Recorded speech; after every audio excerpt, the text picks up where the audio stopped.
भीष्म पितामह सरसैया पर पड़े थे, बाणों की सैया पर पड़े, अगणित बाण उनके शरीर में लगे हुए। एक सैनिक दौड़ते हुए आया और सैनिक ने पितामह को प्रणाम किया और पितामह से एक प्रश्न किया, पितामह आप बाणों की सैया पर पड़े हैं, अगणित बाण आपके शरीर में लगे हैं, सारा खून बह चुका है, आखिर आपने कौन सा ऐसा दुष्कर्म किया था, कौन सा ऐसा पाप किया था जिसका परिणाम इतना भयंकर आपको मिला है?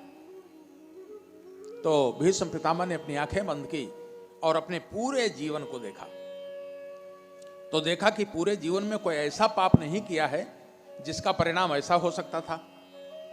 तो उन्होंने अपने पिछले जन्म को देखा,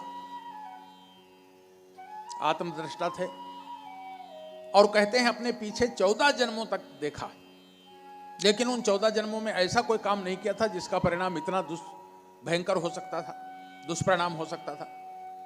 आगे उनकी दृष्टि नहीं जा रही थी। भगवान श्री कृष्ण वहीं खड़े थे, तो भीष्म पितामह ने भगवान श्री कृष्ण से कहा कि हे वासुदेव, इस सैनिक के प्रश्न का उत्तर तो आप ही दे सकते हैं। तो भगवान श्री कृष्ण ने कहा, हे पितामह, आज के 14 जन्म पूर्व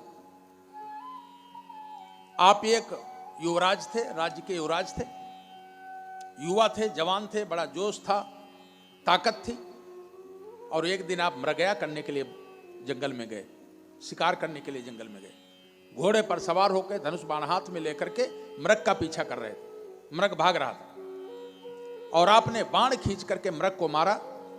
मृग तो भाग गया, मृग को बाण नहीं लगा, लेकिन बाण में इतनी गति थी कि बाण वो आगे बढ़ता चला गया। बोले एक पेड़ पर सर्प लटक रहा था और बाण उस सर्प को लगा।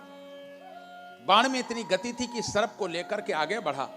आगे एक बड़ी नुकीली कांटों वाली झाड़ी लगी थी और उसी नुकीली कांटों वाली झाड़ी पर वो सर्प गिर गया और उसके शरीर में सारे वो नुकीले कांटे चुभ गए। वो सर्प उसी नुकीली कांटियों में बिंध गया और बिंधे बिंधे कई दिनों तक पड़ा रहा, उसके शरीर से खून निकल गया, बड़ा उसे कष्ट हुआ और उसी में बिंधा बिंधा वो अपने प्राण त्याग किया। बोले उसी कर्म का प्रतिफल आपको इस रूप में मिला है, जितने उस सर्प के शरीर में कांटे चुभे थे उतने ही आपके शरीर में बाण चुभे। चूंकि आपको इच्छा मृत्यु का वरदान मिला है इसलिए आपको कष्ट नहीं हो रहा है, वो सामान्य जीव था उसको बड़ा कष्ट हुआ। तो भाइयों बहनों, हम जो करते हैं उसका प्रतिफल हमें निश्चित मिलता है, समय आने पर मिलता है, जो भी किया जाए। इसलिए भगवान श्री कृष्ण गीता में कहते हैं, यज्ञार्थात कर्मणो नेत्र लोकोयम कर्म बंधना। हे अर्जुन, यज्ञ के अलावा जितने संसार के कर्म हैं वो सब हमें बंधन में डालते हैं। माने जो कर्म करते हैं जीवात्मा के साथ चिपक जाता है और जब तक उसका हम प्रतिफल भोग नहीं लेते हैं तब तक वो कर्म हमसे छूटता नहीं।